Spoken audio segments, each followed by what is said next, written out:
Wonderful! Jack! Obsolete! Wonderful!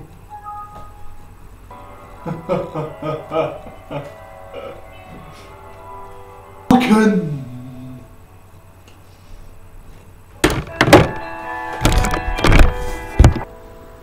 Deleted!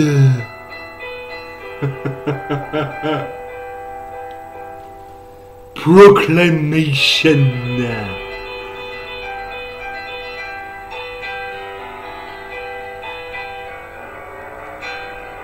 Broken!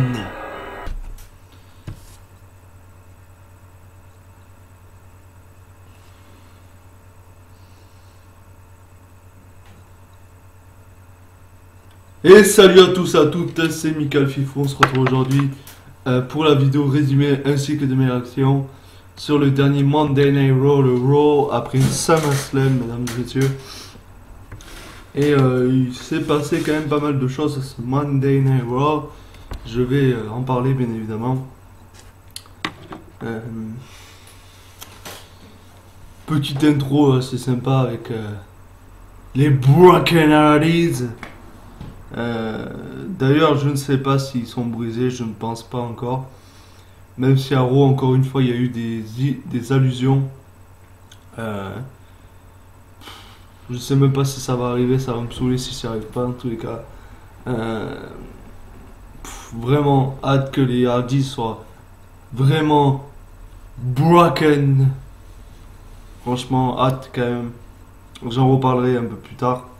En tous les cas, on a commencé ce Monday Night Raw, on était bien évidemment à Brooklyn, New York. Et on a commencé le show avec The reigning, defending, undisputed, toujours Universal Champion, la bête Brock Lesnar, accompagné de Paul Heyman, son avocat comme d'habitude, avec un petit segment. Paul Heyman a dit que c'était ce qu'il avait spoilé entre guillemets. Il avait dit que Brock Lesnar sortirait vainqueur de ce Fatal 4-Way, et c'est le cas. Que c'est une bête et je sais plus trop ce qu'il a dit après. C'est une bête, etc. Je me rappelle plus trop bien ce qu'il a dit pour les Heyman. J'ai écouté du coin de l'oreille, mais je faisais un peu quelque chose à côté parce que c'est vrai que les segments de Paul Heyman ils sont vraiment longs des fois et voilà quoi, ça t'énerve un peu. En tous les cas, voilà, il a fait son speech habituel et puis ensuite Braun Strowman est intervenu, celui qui avait bien défoncé Lesnar à SummerSlam. Et il est intervenu et qu'est-ce qu'il a dit?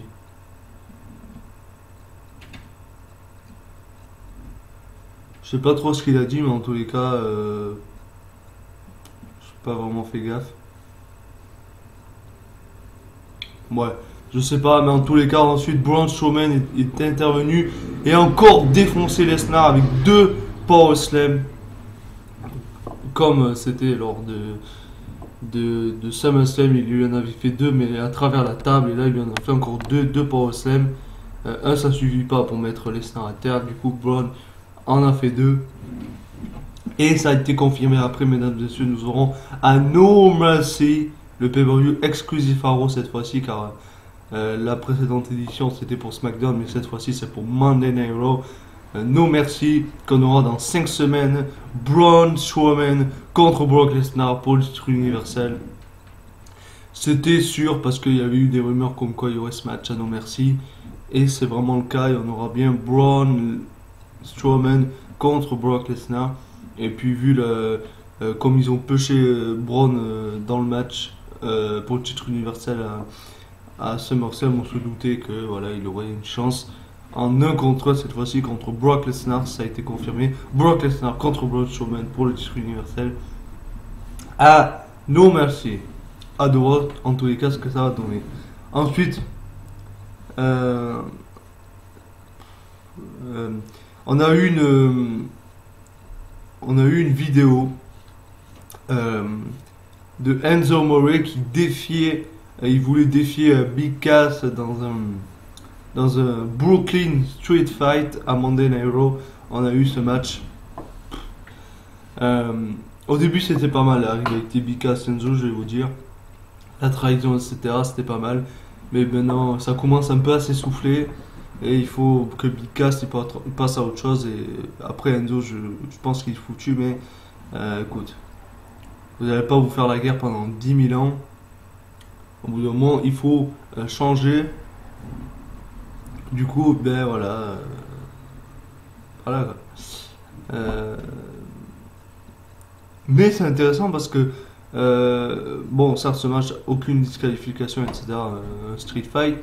Mais pendant le match, un moment, Big Cass est passé entre la deuxième et troisième corde et il est tombé au niveau du genou, je crois, ou de la cheville, je sais pas. Mais voilà, il est tombé. Je crois qu'il s'est un peu blessé. Et oui, il s'est blessé. Et bon, après, il a continué le match, pas de problème. Mais au moment de vouloir faire son Empire Elbow, eh bien, il s'est tordu encore une fois la jambe. Encore une fois, je ne connais rien aux muscles de la jambe. Je sais pas si c'était la cheville, le genou, bref.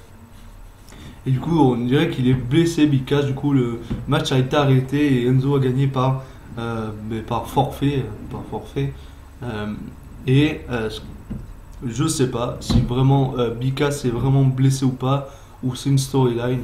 Je pense qu'il s'est vraiment blessé parce que la manière où ça a été amené, du fait qu'ils arrêtent le match carrément et tout, je pense qu'il s'est vraiment blessé, Big Cass, malheureusement. Je sais pas en tous les cas, j'espère que ça va aller bien pour lui. On verra ça en tous les cas. Ensuite, on a eu encore en backstage, on a eu Emma avec Dana Brooke. Emma qui encore se plaignait de ne pas avoir de chance pour le titre. En même temps, meuf, si tu ouvres ta gueule sur les réseaux sociaux, c'est un petit peu normal. Elle a dit que voilà, qu'elle voulait, ça aurait dû être elle qui aurait eu la chance contre Alexa Bliss et que à ce moment même, si elle aurait eu cette chance, elle aurait été Women's Champion. Et Dana Brooke qui lui dit mais meuf, tu as abandonné au Raw là dans le Triple Threat. Tu as abandonné donc t'as rien à proclamer quoi. Voilà.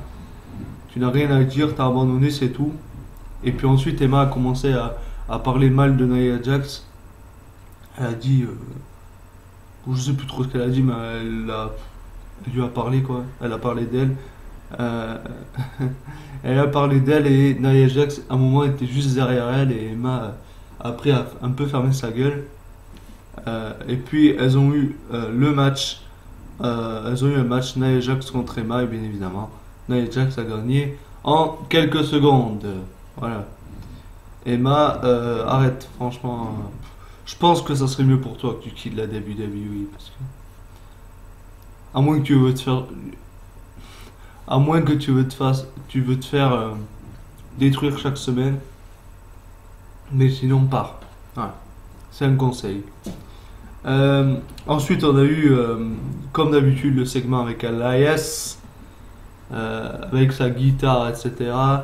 Chanter une chanson. Who wants to walk with Elias, comme d'habitude.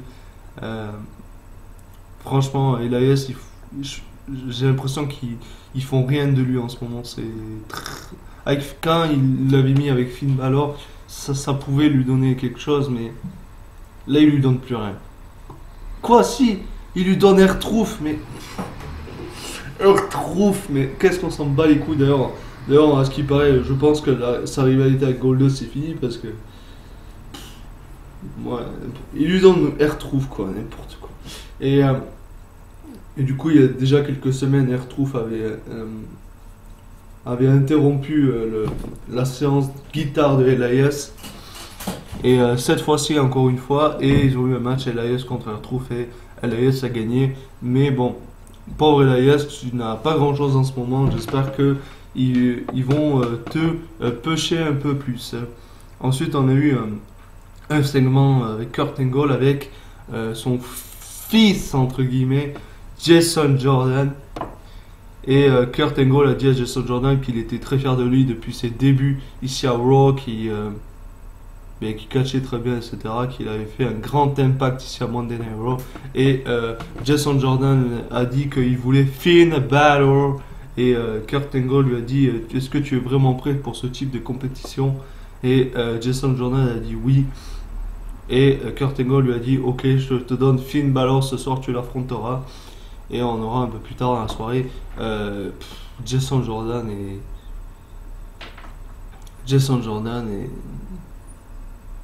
Finn Balor. Jason Jordan n'a aucun charisme. Je vous le dis. Jason Jordan, je le disais avec mon paquet de chips, mais Jason Jordan a autant de charisme et encore moins de charisme, je veux dire, que ce stylo 4 couleurs. Voilà. Je vous le dis. Il a autant de charisme que ça. Même le stylo 4 couleurs a plus de charisme que lui. Franchement. Ah non! Excusez-moi.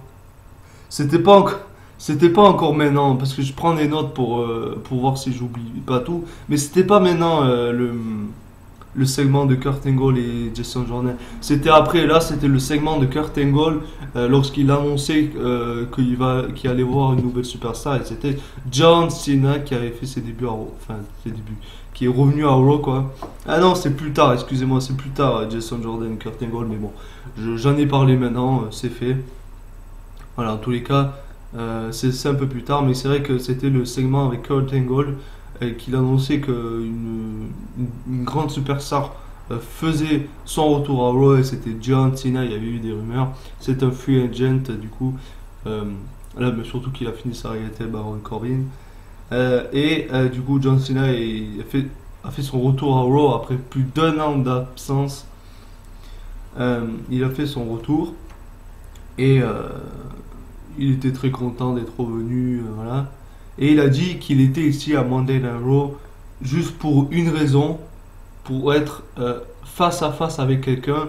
Et ensuite, Roman Reigns est intervenu. On s'est dit, il va avoir John Cena, Roman Reigns. Mais et Roman Reigns lui a dit John Cena, ah ouais, tu veux m'affronter, etc. C'est mon jardin, this is my yard, etc. Et ensuite le Miz et le Miz Tourage sont intervenus pour un peu gâcher le segment entre Cena et Roman Reigns. Et le Miz a dit que non, il n'y aura pas Cena et Roman Reigns, qu'il était je sais plus trop ce qu'il a dit, bref. Il a dit qu'il voulait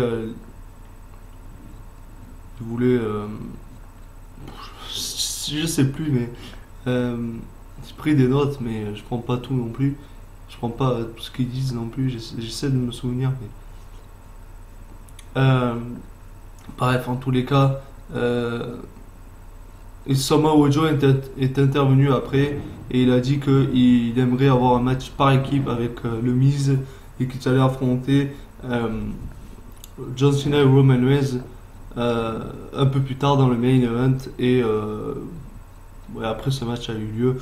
Je sais plus trop, bref, je passe, mais en tous les cas, dans la soirée, nous aurons Roman Reigns et John Cena contre le Miz et Samoa Joe. Ensuite, on a eu. Je passe parce que c'est vraiment pas intéressant.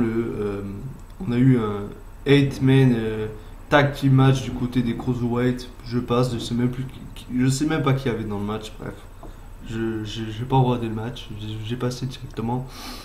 Ensuite, on a eu en interview le 2 fois Cruiserweight Champion, the King of the Cruiserweight, Neville. Je sais plus trop ce qu'il a dit non aussi. Ouais, je vais pas dire grand chose, je crois.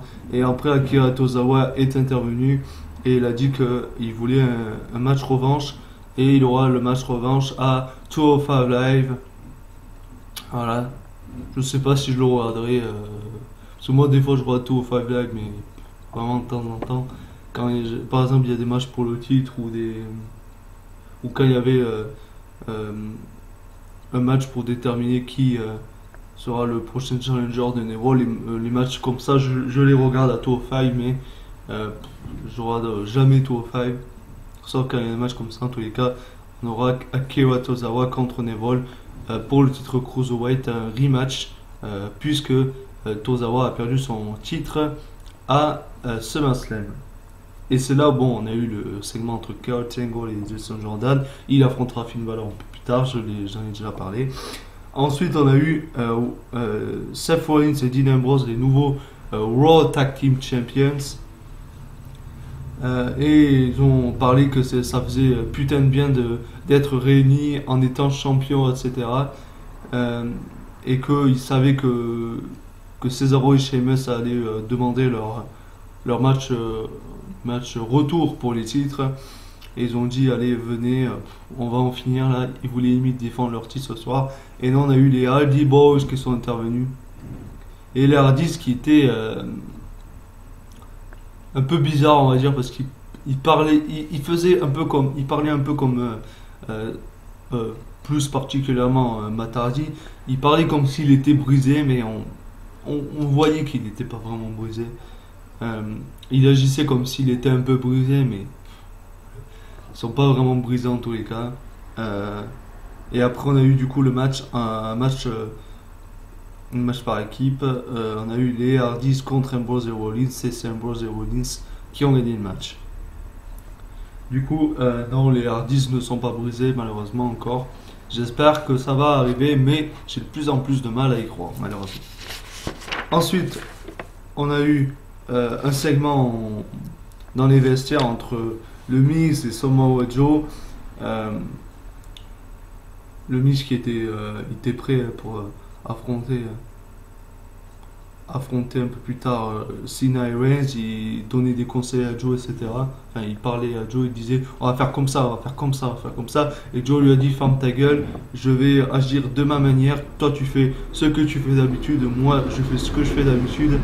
Et tes deux rigolos là, le Miz, Savage, Curtis Axel et Bo Dallas, ils restent de leur côté aussi.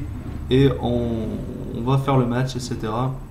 Ensuite, on a eu la nouvelle Raw Women's Champion Sasha Banks qui est venue sur le ring pour célébrer entre guillemets le fait qu'elle avait gagné le titre de Raw à SummerSlam. Et Alexa Bliss ensuite est intervenue pour gâcher entre guillemets la célébration.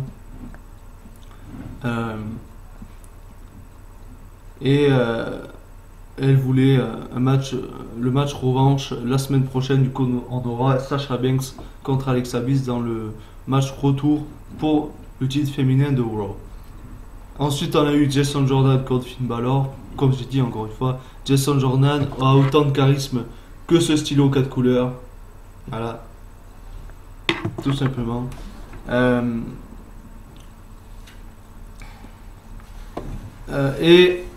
Du coup, Finn Balor a gagné. Je croyais pas une victoire de Jason Jordan. N'empêche, t'aurais fait perdre Balor, n'importe quoi. Du coup, je sais pas trop ce qu'ils veulent faire avec Jason Jordan. Moi, je dis le truc qu'il faudrait qu'il fasse avec lui, c'est le faire tourner heel et lui faire genre que il s'est servi du fait que c'était le fils de Kurt Angle et que c'était pas vraiment lui le fils de Kurt Angle et que le vrai fils c'est Chad Gable et après on aurait une rivalité Jason Jordan Chad Gable, mais il faudrait qu'il fasse tourner Jason Jordan en heel. Pour moi c'est la seule solution parce que c'est insupportable, il a pas de charisme Jason Jordan, faut arrêter. Et ensuite, on a eu le main event, on a eu le Miz et Samoa Joe contre Cena et Roman Reigns. Et les vainqueurs de ce match, John Cena et Roman Reigns. J'ai pas vraiment regardé le tag team match parce que les tag team match, euh, lorsque vous voyez les tag team match comme ça, là, lorsqu'il n'y a pas vraiment les champions, il n'y a pas vraiment de champion par équipe dans le match. Euh, ouais, voilà, les tag teams où il n'y a aucun champion, bon, il y avait le mini-champion, mais bref. Je regarde pas vraiment les matchs comme ça par équipe. J'ai quand même un peu regardé, mais j'ai vite passé. Parce que déjà, moi, les tag team match, j'aime pas trop ça. Alors, j'ai passé. Et du coup, Cena et Roman Reigns ont gagné. Pas plus grand chose à dire. On verra bien ce qui va se passer la semaine prochaine à Raw, en tous les cas. Voilà. Pas plus à dire sur cette émission de Raw. C'était à peu près bon. Euh, C'était pas fou non plus. Je mettrai une note de 6 sur 10 et de 12 sur 20. Euh, et voilà, j'ai hâte de voir demain SmackDown, voir ce que également SmackDown nous réserve. Euh, En tous les cas, si tu as aimé la vidéo, n'hésite pas à me le faire savoir en mettant un pouce bleu, à commenter, voir ce que tu as pensé de ce Monday Night Raw, euh, à partager la vidéo pour qu'on soit de plus en plus nombreux sur la chaîne, à t'abonner si ce n'est pas déjà fait pour ne pas louper les prochaines vidéos WWE, euh, les reviews et résumés des shows Raw, SmackDown, NXT, ainsi que les autres vidéos WWE, comme les top 10 WWE Finisher. En tous les cas, merci d'avoir regardé et à la prochaine pour de futures vidéos. Allez, salut!